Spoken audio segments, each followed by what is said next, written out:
What's up, guys? Dana Byer. Today I want to cover some concepts and ideas towards solving the 4x4. So the first thing is that the first two blocks are already solved, a fairly intuitive step. So what I want to go towards next is the next two centers.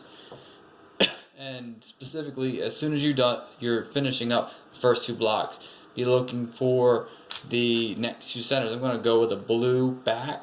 I've already built a half bar.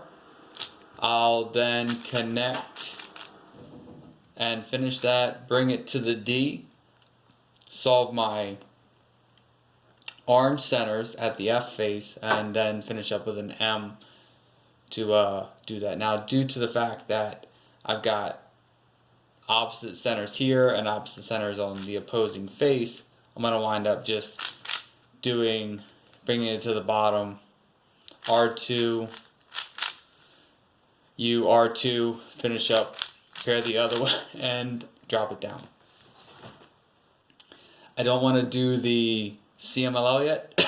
As per this case, what winds up happening is that you actually, in a sub-step of finishing up elastic edge wings very quickly, you wind up actually influencing corners. First couple moves, first half of the elastic edge wings is normally corner safe, but the second half, in order to do it quickly and efficiently, 90% of the time it's not corner safe. It wouldn't mess up permutation per se, but it would mess up orientation. So really it winds up being assumed that scrambles them. But we're going to go ahead and start looking. The first thing I'm going to look for is the edge pairs here, and I'm also going to look for some easy patterns up top for pairing. I actually see an easy pattern here, and that being pairing up this edge pair of the white orange.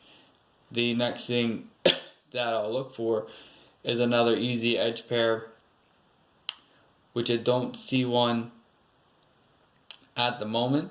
So what I'll wind up doing, I'm going to do an R, and I notice that this pair is there, so that's good to know. And then I'm just going to do U, and then a R prime. I already built one pair.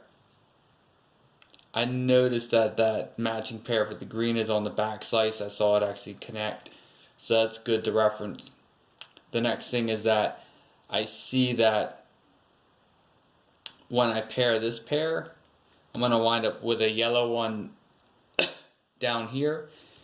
So I'm going to line up these two, do a rU2, and then R prime, and I'm going to then just do an edge flip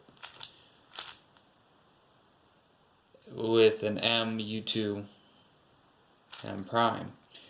What that does is it kicks a solved pair to the back, to the DB, and then brings that edge pair that I noticed was pairing that green orange that was pairing, it's now the UB. I line them up opposite of each other on the L slice, and I'm going to do my third wing pair. I've got a pair right now at the DB and at the UF. I'm looking at as I'm already doing that, I'm looking at the orientation of these, and because they're actually good, I'm going to actually store this pair down at the bottom. So what I mean by good is that I have a blue-red here on the F slice and a blue-red on the B slice. I know that my algorithm pairing these two green edges, this orientation, this relative position to one another isn't going to change any. And so everything's going to fall into place. So I'm actually going to, rather than pairing up at the UB with an L prime U2L, I'm going to actually store down at the DB. So I'm going to do an R, U2, R prime, pairing this. So I've got two solved pair and a third solved pair, as per we already talked about. I'm going to now rotate, do an AUF. So now I'm into the last step. This is actually a really fast step. And what I'm going to wind up doing is in the next 7 moves, finish up this D case. When I was breaking down the move counts and the subsets of cases, one of the things I looked at was different commutators and different solutions, and also 5 cycles. And one of the things I found was an interesting way to solve these cases very quickly and their relationship to one another. And I realized that there were a series of good cases and bad cases. You influence the bad cases with basic MU M prime moves, or and then like an M2 case. But basically, what you want to wind up doing, you can tell you've got a good case if you've confined your 3 pieces to the U layer. So 3 solved pieces, 2 at the DF and DB, and 1 solved up in the U layer. So now what you want to look for is the opposite pairs, the one at the UF and the UB.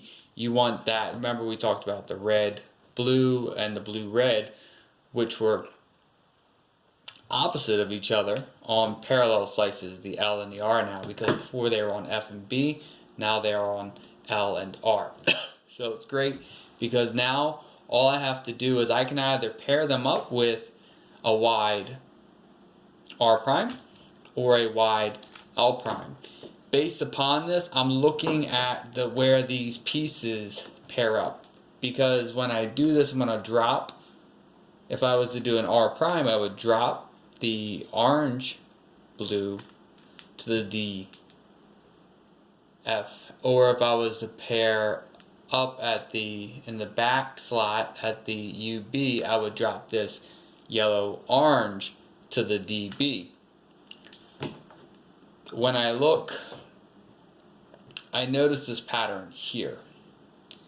So I notice that these 2 pieces are actually they match. So what that means is that I'm going to wind up doing a wide R prime, and then basically make this a wide soon. So U prime, RU2, wide R. And all the pieces always line up. As long as you have this and you recognize the case, you do the right soon. I always set up my pair, my first solved pair here, to get my D case, a cycle of here, parallel pieces, matching a pair on parallel slices at the UF and UB slots.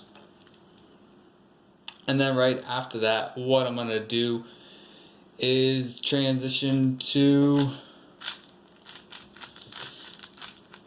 the CMLL. That's done. I've actually got there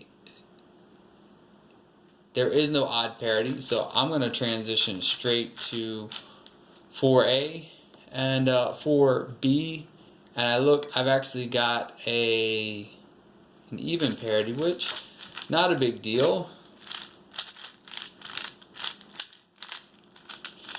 Finish up, and then I want to finish up my solve here, and I'll just finish up with